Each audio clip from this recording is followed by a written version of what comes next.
Oh, are you rolling? Says it's rolling. Okay. I almost forgot to do the walk. I was in the middle of editing the second episode of the new Refuge.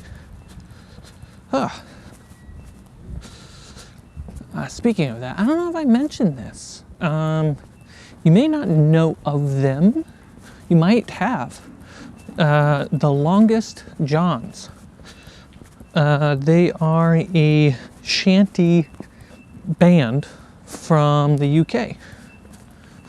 I was listening to their music for a while, especially when I was working out.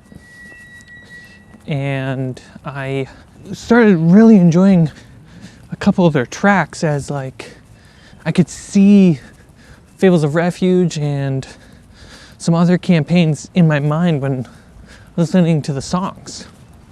So I went on Twitter to reach out to them, and I found that they were following me because they're fans of Corridor and they're fans of the vlogs. And so I started chatting with them back and forth of just interests and fandoms of each other. And then I took one of their songs, I animated a very like low budget version of not Lord of the Rings, Game of Thrones kind of intro where we're moving across the map. It's nothing spectacular. It is literally the simplest of After Effects work.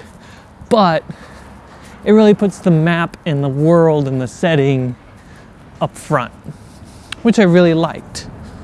And since I have the Photoshop file for the map, I can update the map with new places and stuff as we go along.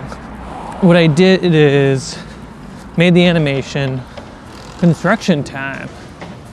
Made the animation, it's like a minute, I think. And I sent it to them and said, hey, I put their music on top of it. Like a little bit of edited version, so it's not one-to-one to the original. So hopefully that helps against any copyright strike. That's the hope. And I sent it to them and they gave me the green light. They're like, this is freaking great. We love it. They did warn me that I might get flagged, but if I do get flagged for copyright on their use of the music, they said just hit them up and they'll talk to their publisher or label or whatever it is. So that's really cool. A very shanty, folky intro with the map, and I put some flame effects on it. It's great. It's a super simple asset that goes a long way in like sitting in. I'm really excited.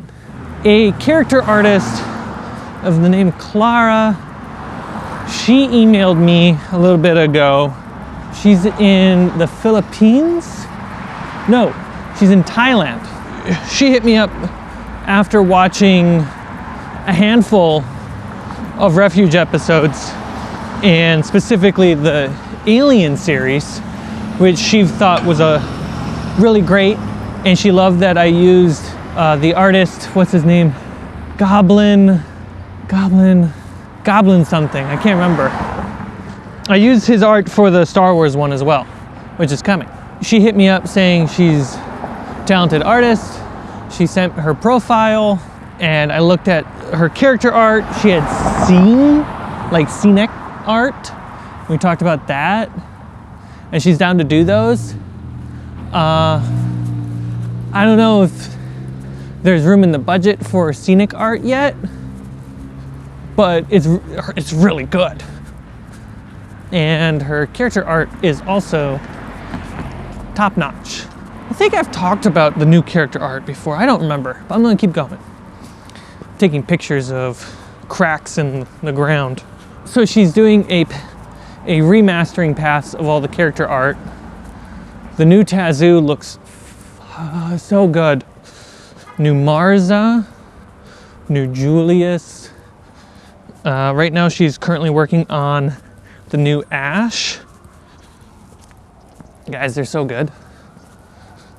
And because the character designs have already been made, and she's just essentially remastering them with some new directions and her style on top, we get a bit of a discount, which is great. And I'm gonna be using the character art on the thumbnails too, because I think that's fun. Hey man. Morning. Morning. Morning. So yeah, it's really cool. So yeah, we got that intro with Longest John, which I already know which song I want to use of theirs for the Jaws game. So I want to, they're shanties. We got Jaws. Why would I not want to use this? I'm going to dig into that in the future. But the point that I almost forgot to record today is the battery dead? Please don't be dead. No, the battery's doing fine. The reason I almost forgot to record today was getting into that episode of Refuge. And I was doing some audio tests, making sure that the mix sounds good, because I can't do the mix right away. So I have to do it on good faith. So I sent the whole thing over to Audition, did side chaining and auto ducking to do some tests. And if you don't know what that is, side chaining / auto ducking, it's where you tell the software to take the music and listen for when somebody speaks. And when they speak, lower the volume of the music, and then when they don't speak, raise it back up. Because Jarrett is such a loud boy with a big boy voice, I have to have the players be auto-ducked by Jarrett, so that way the other mics that are being bled by his voice go down, so it doesn't sound like all the mics are hot. It's a super funny situation. That audio hardware that I have a goal for could technically help reduce that effect, or might make it worse. I'm not sure. It should help. So yeah, I did that test, and then that worked out great, and I was really happy. Yeah, there's really no need for auto-ducking music or sound effects to the dialogue in tabletop, because you just set it to a lower volume overall, because the whole point is just to be listening like a radio show, right?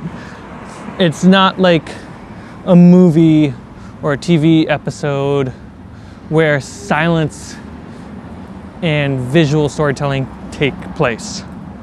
It's very different. So yeah, the players' mics go down a little bit in volume when the DM speaks. It helps clean up the mics, and I like it. It's one of the reasons I really like our mic setup. And one of the main reasons why the individual lavs never worked, because that quick of a mix wasn't possible with the lavs, but they were possible with the podcast mics. You couldn't see it, but I shrugged when I said, oh well. All right, I just got coffee from the coffee shop. Longest John's music. What was I talking about? Longest John music. Clara the artist. Editing, auto-ducking the dialogue, because Jarrett is a big boy. Like, I would love to get NPC art. I really would. But economically, it's really tough.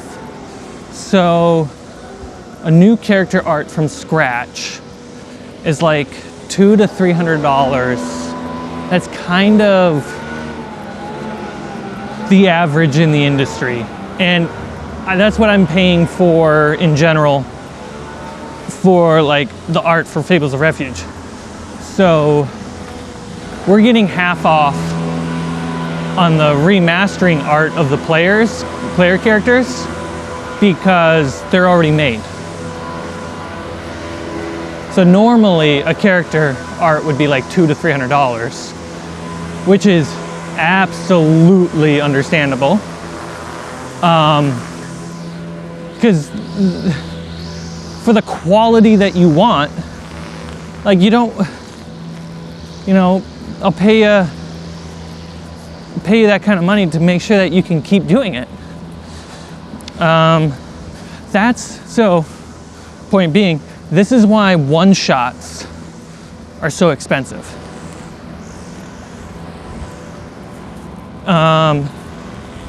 Because you're dropping that kind of money on character art that's a one-time use.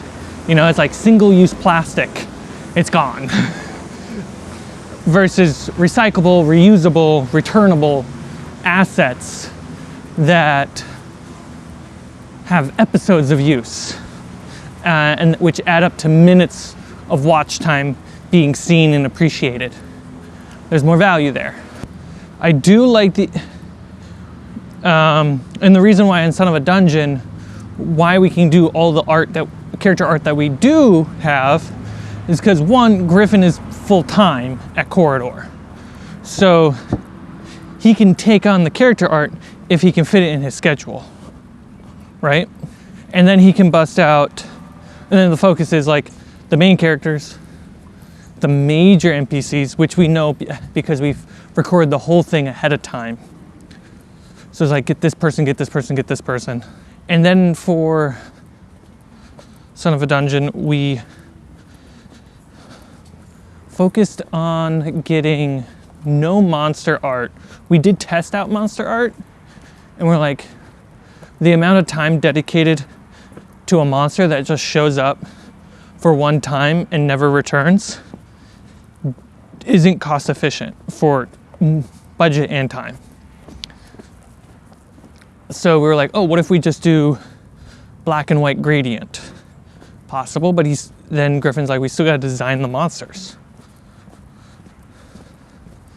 Then I was like, oh, what if we take the monster art from the monster manual, make it monochromatic, and then you do a sketchy outline of it so that way it has a look like that it was just drawn. And we did a test. One, it looked great. Two, Griffin felt uncomfortable essentially tracing over someone else's art and then also leaving their art in there. Okay. Then three, the CG versions of the monsters were the cooler image. So we just scrapped the monsters in total, which was amazing. Back to Fables. I did do a test early on, long time ago, where we put down monster art from the monster manual onto the screen so you could see like the half orcs that everyone was fighting. And I got a lot of compliments in doing that style, but it was more work than it should have been. Which is why I think if you have B-roll of minis, you don't need art of monsters, right? That makes sense.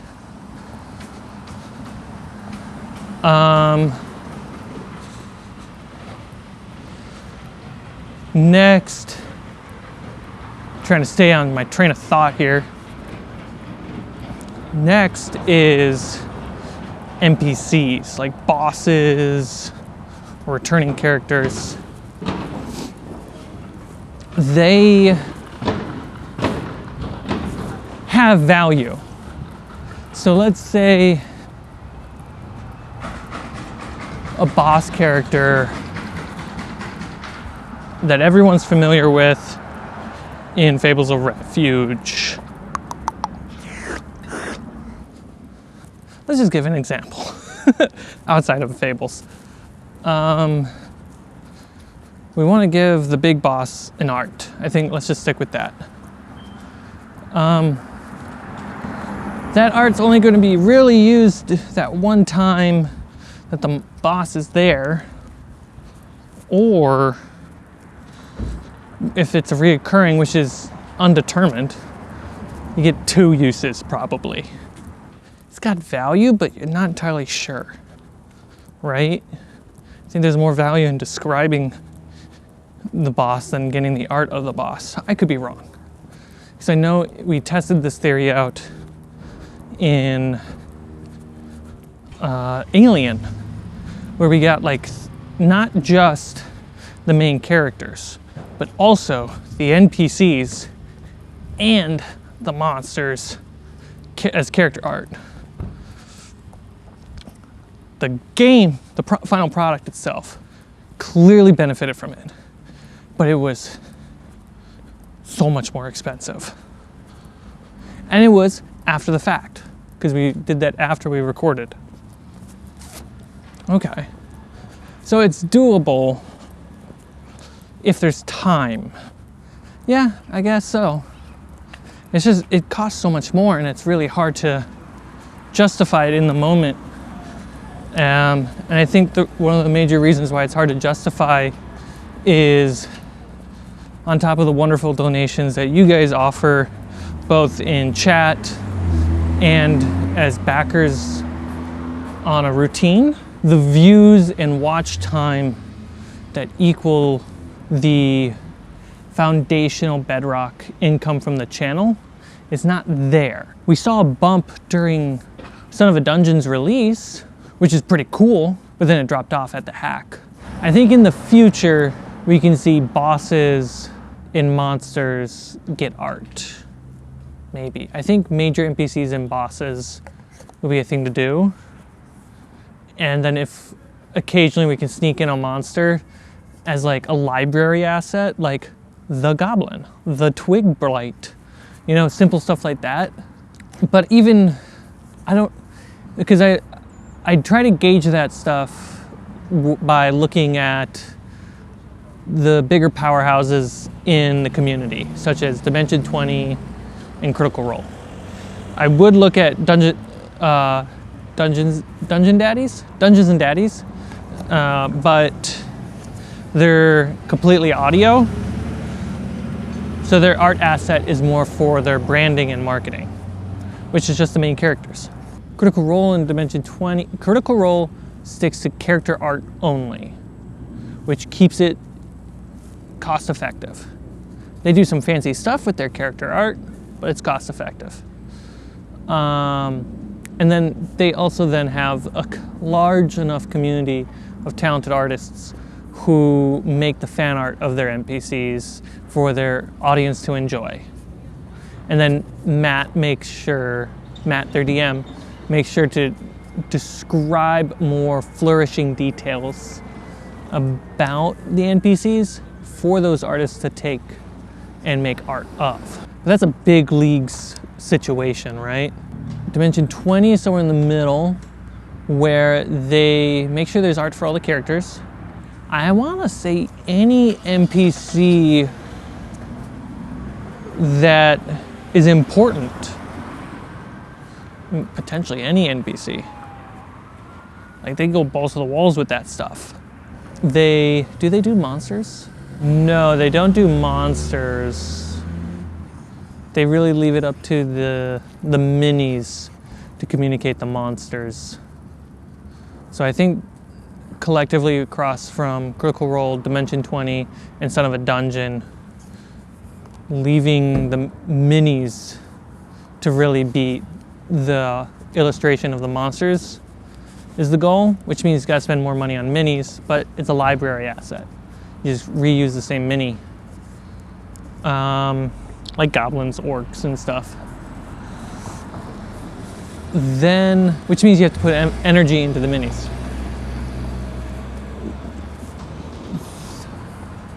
Yeah, that's a tangled web of business, right? Super tangled.